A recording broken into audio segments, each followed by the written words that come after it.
こんにちは、工具屋てっちゃんです。今日の工具屋てっちゃんがおすすめしますはこちら。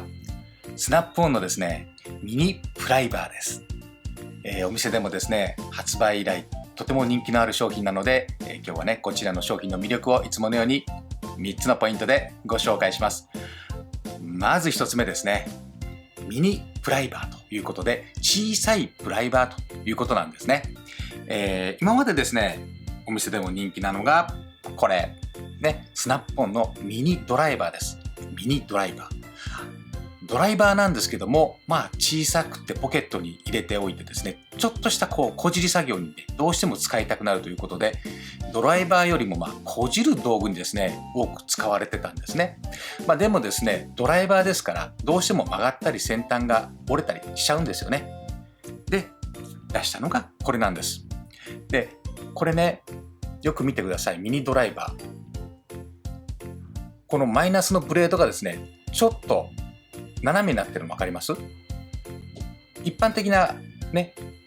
マイナスのドライバーというと、この面に対してこのフラット面ね、一緒になってるんですけれども、どうしてもこれですとこじりやすくなっちゃう。ね。で、これは斜めになってるんです。昔はですね、これ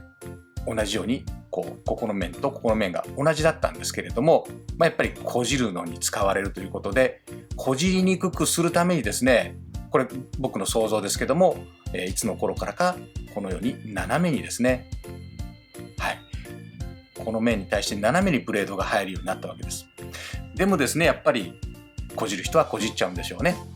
それで、このようなね、どうぞこじってくださいということで、ミニドライバーの同じグリップでですね、はい、丈夫なブレードをつけたミニプライバーということで、出たんですね。はい、ポイント1つ目はですね、ミニドライバーとですね、同じグリップで丈夫なブレードをつけたミニプライバーということですね。そしてポイント2つ目です。こじるんでしたらですね、ストレートとベントね、使い方によって2通りあった方がいいですよね。ポイント2つ目はですね、ストレートとベントタイプ2種類ありますということですね。お店でもですね、何に使うんですかというふうに言われることがあるんですけれども、普段の作業の中でちょっとこじりたい衝動に駆られる時ってありますよね。例えば、クリップを外す時ですとか、ハーネスの、バンドを外すとか、かしめてある何か爪を起こしたりとか、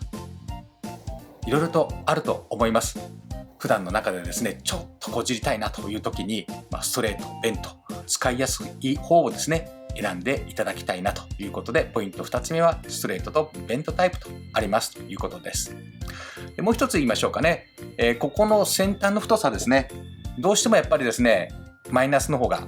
細いですよね。細いです。で、ここの太さなんですけど、ちょっとノギスで測るとですね、こんな感じで、はい、約1ミリですね。1ミリ。はい。テーパーになってますんでね、先端の部分を測りましたけれども、約1ミリということです。そしてポイント3つ目。はい。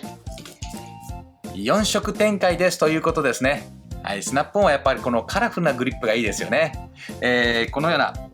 以前のこのミニドライバーはオレンジだけでしたけれども、ミニプライバーは4色展開ですね。オレンジ、レッド、ブラック、グリーンということで、友達や先輩と被らないようにですね、色分けすることもできると思います。はい、こちらの商品はですね、ファクトリーや各店と通信販売で購入できます。商品によってはね、欠品のものもあるかもしれませんけども、お取り寄せできますので、その時はお気軽にスタッフにお申し付けください。ということで、今日の工具屋てっちゃんがおすすめしますは、スナップオンのミニプライバーでした。